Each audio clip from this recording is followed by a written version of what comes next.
Porsche Macan EV, everything we know so far. The Porsche Macan EV is coming, though there's still going to be a bit of a wait before it hits the road. It's been 2 years since Porsche confirmed that the Macan EV was in development, and now we've been hearing the first solid details about what the electric car has to offer. With the Macan being Porsche's best-selling car, it's been taking things slow. It's also not going to replace the gas-powered Macan, another of which will be launching alongside the electric model. Here is everything we know about the Porsche Macan EV so far, including its range, features, and more. The Porsche Macan EV is in its final stages of development, but it still won't be getting unveiled until sometime in late 2022, with launch expected to happen in early 2023. The exact timeframe isn't entirely clear, though Porsche has confirmed that a gas-powered Macan will also be launching around the same time. Pricing information has also yet to be announced, but with this being a Porsche, it's safe to say that this isn't going to be a budget EV. For comparison, the starting price in the recent 2021 Porsche Taycan EV range starts at $79,990 in the US,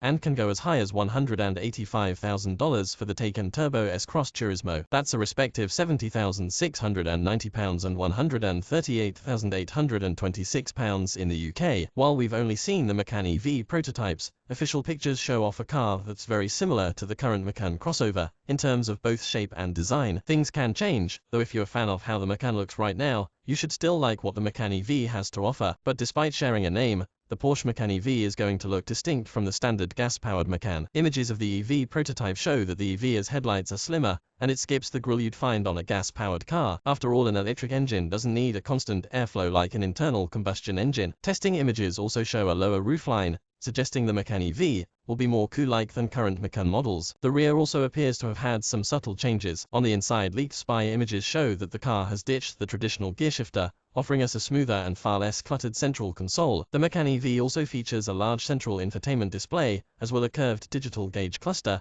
and a second touchscreen for climate controls. There also appears to be a rotary dial, and it's been speculated that this is for controlling the touchscreen so you don't have to blindly tap away at a smooth glossy screen to get things done. More recent spy images show us a more up-to-date look at the car, revealing how the Macan's front and rear lighting clusters work. That includes 2 sets of front lights, which appear to split the functionality with daytime lights and turn signals at the top. High beams and headlights appear to come from a cluster further down the front of the car. The rear lights are still camouflaged, but there appears to be a full-width LED cluster like the majority of modern Porsche cars. The Porsche Macan EV will utilize the same 800-volt charging architecture as the Taycan EV. That means the car will be able to charge at a maximum speed of 270 kilowatts. We don't know what sizes those batteries will be, but the Taycan comes with the option of a 79.2 kilowatt-hours battery or a larger 93.4 kilowatt-hours. As for the range, all we know for sure is that the Macan EV will offer significantly more range than the Taycan. The 2021 Taycan 4S has an EPA-estimated range of 227 miles, which gives us an absolute bare minimum of what to expect. We just hope that the car's range creeps closer to the 300-mile mark, something that has been exceeded by rival automakers like Ford,